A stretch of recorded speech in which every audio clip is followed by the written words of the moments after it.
So we've got Cathy Johnson from Cathy Johnson Design joining us today, and it's not more about video marketing, it's more about what Cathy can do in terms of image for you as a dental practice owner. So how do you help dentists with their image?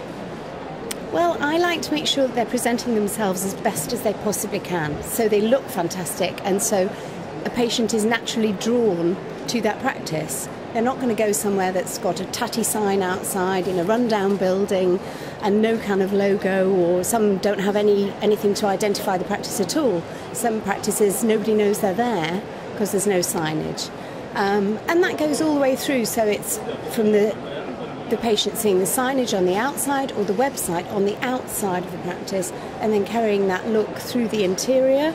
I don't particularly do the interiors, but I work with interior designers to carry the look through, and on everything that's produced, sent out from the practice, welcome pack, stationery, and make sure it all looks coordinated. I love going to Cathy's stands at all these exhibitions because you've got these kind of white A4 pieces of card in the back. It's an art exhibition, It's actually an art exhibition. Yeah. And I said to Cathy, just very quickly, how many logos do you think you've designed off the top of your head now?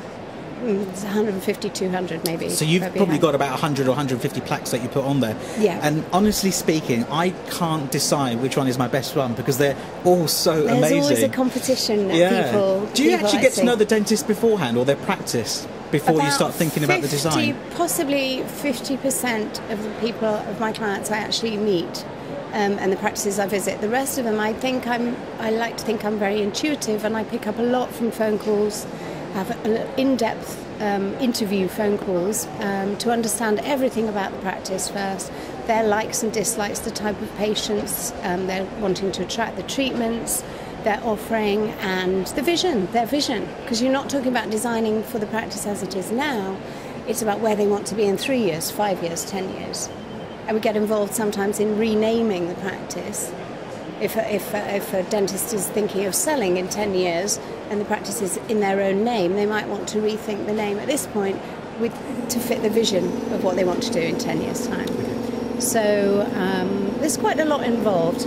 Sometimes I go to the practice and meet the team.